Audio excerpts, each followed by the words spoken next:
Have you ever seen somebody wipe out an entire fucking army by themselves without taking a scratch? Well, if you have, you've seen Season 5, Episode 7 of Samurai Jack, and alrighty guys, it is Qaaman here today giving you my review. And this was a very different episode of Samurai Jack compared to all of the different episodes we've seen so far this season. And the whole theme of this episode was very simple. The plot was Samurai Jack needs to get his sword back. And what happens? Samurai Jack gets his sword back. But how the fuck does this happen? Well, let's talk about it. So, we see in the flashback that Samurai Jack is trying to look, he's, traveling the world. He wants to go back to the past. He finds a portal, jumps in the portal. Aku grabs his ass and throws him back out, which is what was so funny. I feel bad for Jack because for you Samurai Jack fans who've been watching this show for years, Jack has gotten so close so many times. It's like I'm gonna say something X-rated, kiddies, but I mean, it's 12 o'clock at night, so I mean, who the fuck else is up right now? It's like you're fucking somebody, right? Like you got your dick in and you're just going and going and going, but you just can't come. And that's how Samurai Jack is. He's been fucking for years, but he just can't ejaculate, guys. And that is literally what this entire show is. And Aku drags his ass out. Jack is pissed off, starts fighting Aku, and, there's these little sheep-like creatures who were just following him this whole time. The fight ensues. Aku's saying, Jack, don't get mad about this, alright? I know you're upset. I know I blew up this portal.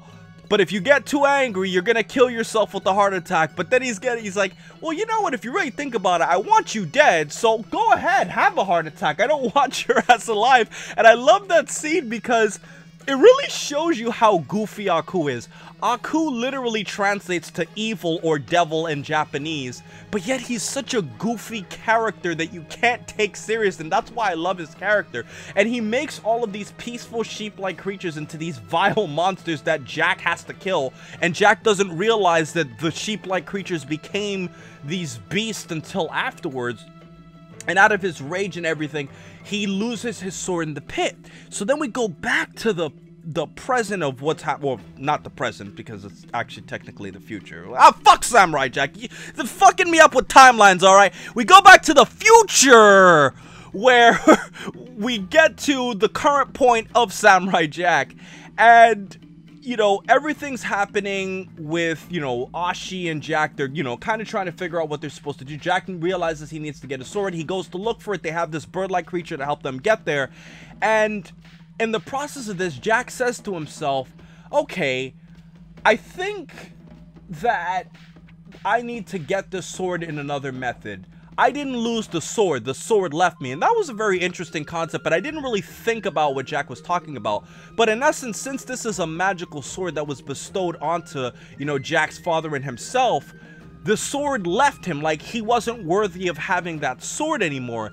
And the whole essence was because of his conscience inside of him, being so, angry and pissed off at the world. And we've been seeing this in Samurai Jack so far. He has been very unworthy at certain points, as we've seen in Samurai Jack so far this season, that over these 50 years, he's lost his mind. He's been very angry. He has no hope in himself. He hasn't been balanced this whole time. And this whole episode was trying to reclaim Samurai Jack's glory by having that whole throwback white robe with that magical sword in it. But while all of this shit is fucking happening,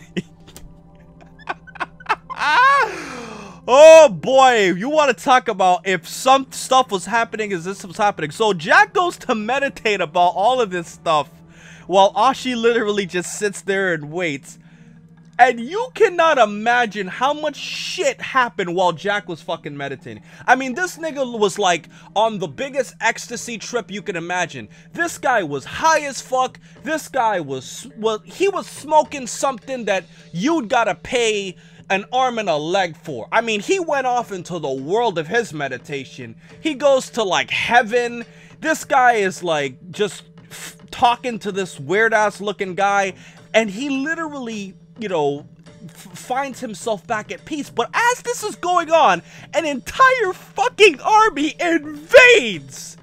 Now, when I saw the preview, I didn't think the army was going to be in that spot. When I saw the preview, I thought that when Jack was going to meditate, he, like, went off and traveled somewhere. I didn't think he was right fucking there. And I saw the preview. As a matter of fact, I saw the preview just so I could get the thumbnail for this video.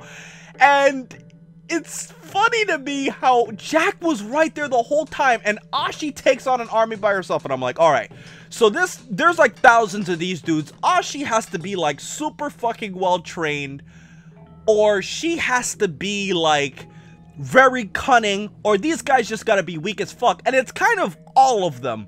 And you see Ashi's rage against Aku and this whole lie that she's been told her entire life. You see Ashi taking her anger out on this army, and I actually felt kind of bad for those guys. I'm telling you guys the truth. I felt bad for the fucking army for what they had to deal with. They dealt with the craziest fucking, you know, Tinkerbell looking bitch you could ever imagine, guys. You know what? Fuck this shit. No more fucking PG shit on YouTube. I'm going off on this review because I gotta just let my emotions out, because this episode got me riled up.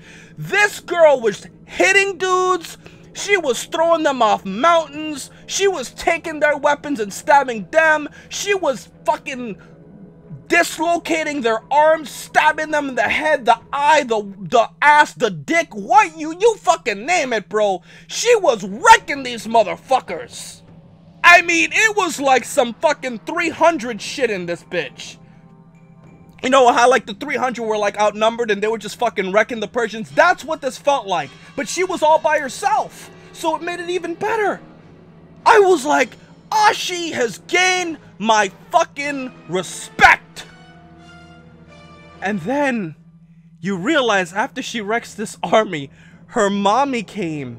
Her mommy has been following, or at least causing, this entire army to be led, because it's kind of, I mean, it's not said, but it's kind of implied that the mother was probably leading this army. Because how else would they know exactly where Jack... I mean, it's kind of weird how in the Samurai Jack world, everybody always knows where the hell you are. Like, you always know where Jack is. It's like you always have, like, a radar on this nigga. It's like they have, like, cameras 365, 24/7 to kill this motherfucker, bro. I mean, my God. And by the way, guys, I'm not even looking at my outline. Like, I'm literally just speaking off my head now. This is a pure natural review at this point. And she sees her mother trying to stab Jack. The bird-like creature comes back to take Ashi. And in the process of this, Ashi, you know, tries to save Jack. Her mother starts fighting her. And this, to me, really shows Ashi's transition. This was just like Star Wars. This was just like Darth Vader taking, you know, Sidious, Palpatine, whatever the fuck you want to call him, the Emperor, and throwing him down, you know, that little balcony thing in episode 6. This was like this. This was like Anakin slicing Mace Windu's arm in episode 3. A complete transition to the other side. Ashi, in the process of fighting her mother, keep in mind, Jack has killed all of her sisters, even though I know some inside details, but I'm not going to say anything. Jack has killed all of her sisters. Her mother comes back. She's been programmed her whole life to kill this motherfucker. And guess what? She kills her own mother. Ashi killed her own mother to save Samurai Jack. The bitch that gave birth to your ass, your very nice ass, you killed her to save Jack. This nigga killed your sisters. He tried to kill you at a certain point, and you would kill your mother over him. Guys, that is what I call fucking love. She's got that love locked down, guys. I mean, wow. She killed her fucking mom. And honestly, to all of this, guys, like, I mean, her mom was well trained and stuff, and at the end, you know, Jack got back his sword, got back that throwback Samurai Jack robe and everything. But this episode astounded me, man. I was not expecting this shit. Now, granted, from my criticism, you know, my criticism is it's kind of like, well, Jack, why didn't you think about trying this before? Obviously, Jack couldn't have tried this before because he thought that he needed to find the sword again and he needed the bird to go, you know, travel with him. But it's kind of like, well, if you could have meditated to get this sword, you could have done this a long fucking time ago. Which means all the tension that's been built up is kind of a waste if you had thought about this before. But obviously, he probably didn't think about it, which is why I'm giving this a pass. Well, that's one of my criticisms. And also, the fact is, this episode really didn't move very fast in terms of the plot. Like, in the last episode, you see Ashi traveling the whole world to find Jack. This episode, it literally takes place in one whole location. So it didn't feel like the story was moving much, and it felt like they could have probably have done more in this episode, but I love the action so much that I still have to give this 5 stars because of how badass this was. So the badassery completely trumps the slow pacing and the fact that Jack could have tried this a long ass time ago. So I still loved it. Still 5 stars, guys. I love this fucking episode. I love this fucking series. I love this fucking season. I love Samurai Jack.